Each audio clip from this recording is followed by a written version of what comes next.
ശക്തമായ നീതീകരണത്തെപ്പറ്റി ഏറ്റവും കൂടുതൽ മനസ്സിലാക്കിയിരിക്കേണ്ടത് വചനപ്രഭാഷകരും കൗൺസിലേഴ്സും തന്നെയാണ്. ഒരു വ്യക്തി മാത്രമല്ല, അനേകരെ നമ്മളെ തെറ്റായ ബോധ്യങ്ങൾ കൊടുത്ത് മാറ്റുന്ന അവസ്ഥകളെ നമുക്ക് ഈ ധ്യാനത്തിലൂടെ നമുക്ക് മനസ്സിലാക്കാൻ പറ്റിയിട്ടുണ്ട്. ഈ പൂർവികരുടെ പാപങ്ങൾ തന്നെയാണ്, അല്ലെങ്കിൽ ആ രീതിയിലാണ് ഏറ്റവും കൂടുതൽ ഇന്ന് മനുഷ്യരെ വഴിതിരിക്കുന്ന ഒരു ഭാഗം. അതിൻ്റെ ഏറ്റവും കഥ അല്ലെങ്കിൽ ഒരു വചനം ഇതാണ്. നിയമാവർത്തനത്തിൽ പറയുന്നുണ്ട്, നിന്റെ ദൈവവും കർത്താവുമായി ഞാൻ എന്നെ വെറുക്കുന്നവരുടെ 3-4 തലമുറ വരെയുള്ള മക്കളെ അവരുടെ പിതാക്കന്മാർ ചെയ്ത തിന്മ മൂലം ശിക്ഷിക്കുന്ന അസഹിഷ്ണുവായ ദൈവമാണ്. ഈ ഒരു ഒറ്റ വചനത്തിൻ്റെ അടിസ്ഥാനത്തിലാണ് പലപ്പോഴും ഈ പൂർവ്വഭാവത്തെ പറ്റി നമ്മൾ പറയാറുള്ളത്.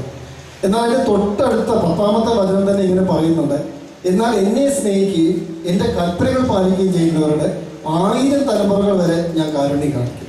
ഇതെവിടെയും പറഞ്ഞു കേൾക്കുന്നില്ല. ഈ വചനത്തിൻ്റെ തൊട്ടടുത്ത വചനമാണ്, എന്നാൽ എന്നെ സ്നേഹിക്കുകയും എൻ്റെ കൽപ്പനകൾ പാലിക്കുകയും ചെയ്യുന്നവരുടെ 1000 തലമുറകൾ വരെ കർത്താവ് കാരുണ്യം കാണിക്കും. ഈ വചനത്തിൽ ധ്യാനിച്ചപ്പോൾ എനിക്ക് കിട്ടിയൊരു ബോധ്യമാണ്, അപ്പോൾ യഥാർത്ഥത്തിൽ ഈ ശാപം എത്ര തലമുറയ്ക്ക് ശേഷം വരത്തുള്ളൂ? എൻ്റെ ഒരു കണക്കൂട്ടിൽ 1004 തലമുറ തെറ്റ് ചെയ്താൽ മാത്രമേ ഈ ശാപം നമ്മളിലേക്ക് വരത്തുള്ളൂ. കാരണം എന്നെ സ്നേഹിക്കുകയും എൻ്റെ കൽപ്പനകൾ പാലിക്കുകയും ചെയ്യുന്നവരുടെ 1000 തലമുറകൾ വരെ കർത്താവ് കാരുണ്യം കാണിക്കുമെങ്കിൽ ആ 1000 തലമുറകളുള്ള വ്യക്തികളിലേക്കൊക്കെ കർത്താവിൻ്റെ കാരുണ്യമുണ്ട്. അപ്പോൾ അതിനിടയ്ക്ക് വെച്ചിട്ട് എങ്ങനെയാണ് ഈ 3-4 തലമുറയിലേക്ക് ഇത് മാറിപ്പോകുന്നത്? അപ്പം അത് ആ ഒരു ഭാഗത്തുണ്ട്. അതേപോലെ തന്നെ ഇന്നത്തെ ഇതിനോട് വ്യക്തമായിട്ട് മനസ്സിലായതാണ് ആ ദൂരത്തോട്ടിൻ്റെ ആ കഥ പറയുന്നതിൽ ആ ജ്യേഷ്ഠനെ പറ്റി. അതും എനിക്ക് തോന്നുന്നു യഥാർത്ഥത്തിൽ ദൈവത്തിൻ്റെ മക്കളെന്ന് അവകാശപ്പെട്ടിട്ട് യഥാർത്ഥമായ ദൈവത്തിൻ്റെ മക്കളല്ലാത്തവരെ പലരെയും വിശ്വാസത്തിലുള്ള നമ്മൾ തന്നെ പലരെ അവിശ്വാസത്തിലേക്ക് തള്ളിവിടുന്നുണ്ട് നമ്മുടെ പ്രവൃത്തികളോട് തന്നെ. അത് നമ്മൾ ചെയ്യുന്ന പ്രവൃത്തികൾ കണ്ടുകൊണ്ട് പലരും അതിൽ നിന്ന് തന്നെ മാറിപ്പോകും. അല്ലെങ്കിൽ ഏറ്റവും കൂടുതൽ ഒരു പരിധി വരെ അവിഖ്യാതികൾ പറയുന്നത് പോലും ഈ പറയുന്ന വ്യക്തികളാണ്. എൻ്റെ ഏറ്റവും വലിയൊരു ഉദാഹരണം ഞാൻ പറയാം. ഈ പറഞ്ഞ കാര്യത്തിൽ തന്നെ ആ അപ്പനെ പോലും ഈ ജ്യേഷ്ഠ സഹോദരൻ ശരിക്കും തെറ്റിദ്ധരിപ്പിക്കുന്നുണ്ട്.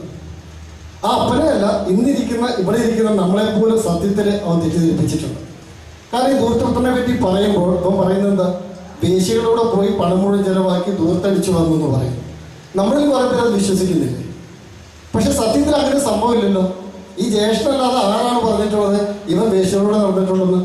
വചനത്തിൽ പറയുന്നില്ല. 13ാമത്തെ വചനം ഇങ്ങനെയാണ് പറയുന്നത്, ദൂർത്തടിച്ച് പണം ചെലവാക്കുന്നു. ദൂർത്തടിക്കുന്നത് ഈ രീതി കൂടെ മാത്രമാണോ? ആ തെറ്റായ ബോധ്യം അപ്പന് കൊടുക്കുകയല്ല, ഇന്ന് തലമുറകളായിട്ട് നമ്മൾ ചിലരെങ്കിലും മനസ്സിലാക്കി വയ്ക്കുന്ന ആ ദൂർത്തനെ പറ്റി ഓർക്കുമ്പോൾ നമ്മൾ പോലും ചിന്തിക്കുന്ന ഒരു കാര്യം ഇങ്ങനെയായിരിക്കാം, അവൻ ഈ പണമെല്ലാം ഈ രീതിയിലും ദേശോടെയൊക്കെ നടന്ന് ആ രീതിയിലെല്ലാം ചെലവഴിച്ചു. പക്ഷെ എവിടെയാണ്? വചനത്തിലും കാണുന്നില്ല.